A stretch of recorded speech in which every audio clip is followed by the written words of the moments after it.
70তম জন্মদিন মানেই কেক কাটা, বেলুন আর নাতি নাতনিদের ভালোবাসায় ভরা একটা দিন, তাই না?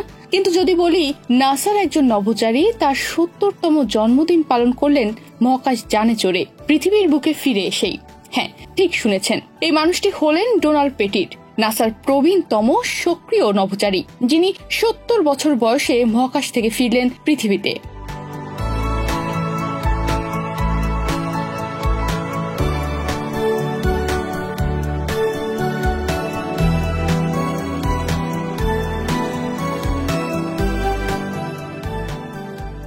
ডন পেটিট কোনো সাধারণ দাদা নন, তিনি নাসার এমন একজন নভোচারী যিনি জীবনটা কাটিয়েছেন কক্ষপথে ঘুরে ঘুরেই। 2025 সালের 20 এপ্রিল নিজের 70তম জন্মদিনে তিনি পা রাখেন পৃথিবীর বুকে একটি সোয়ুজ MS-26 নামের রাশিয়ান মহাকাশযানে করে।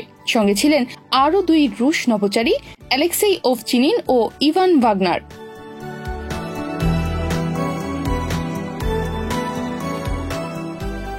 মস্কোর সময় ভোর 4:20 কাজাখস্তানের ভেচকাজগান শহরের কাছে অবতরণ করে তাদের ক্যাপসুল। প্যারাশুটে ঝুলে ধীরে ধীরে পৃথিবীর দিকে নামতে থাকা দৃশ্যটা যেন রূপকথার মতোই। মাটিতে নেমেই 3 জন নভোচারী থামস আপ দিয়ে জানান সব ঠিকঠাক। পেটিটের মুখে তখন ছিল ক্লান্তির ছাপ, কিন্তু চোখে ছিল প্রশান্তি। মাটির স্পর্শ যেন শত কোটির মধ্যাকর্ষণ ছাড়িয়ে বিশেষ কিছু। 220 দিন মহাকাশে কাটিয়ে তারা পৃথিবী প্রদক্ষিণ করেছেন 3520 বার, ভ্রমণ করেছেন 9,33,00,000 মাইল পথ। এটা ছিল ডন পেটিটের 4র্থ স্পেস মিশন। 29 বছরের ক্যারিয়ারে তিনি মহাকাশে কাটিয়েছেন 1.5 বছরেরও বেশি সময়। এই 7 মাসে তারা গবেষণা করেছেন পানি শোধন প্রযুক্তি, উদ্ভিদের বেড়ে ওঠার সম্ভাবনা আর মাইক্রোগ্র্যাভিটিতে আগুনের আচরণ নিয়ে।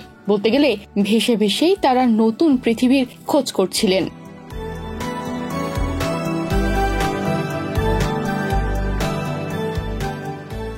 সবচেয়ে অবাক করার বিষয় হলো, ইউক্রেন যুদ্ধের পর রাশিয়া ও আমেরিকা যত একে অন্যকে হুমকি দিক, মহাকাশ গবেষণায় তাদের বন্ধুত্ব কিন্তু এখনো টিকে আছে। একটাই জায়গা যেখানে রাজনীতি ছায়া ফেলে না, সেটা হলো মহাকাশ। 70 বছর বয়সে যখন কেউ হুইল চেয়ার খুঁজছে, তখন ডন পেটিট আসছেন মহাকাশ থেকে রকেট চড়ে। তিনি প্রমাণ করে দিলেন বয়স শুধু একটা সংখ্যা, স্বপ্নের কোনো বয়স হয় না।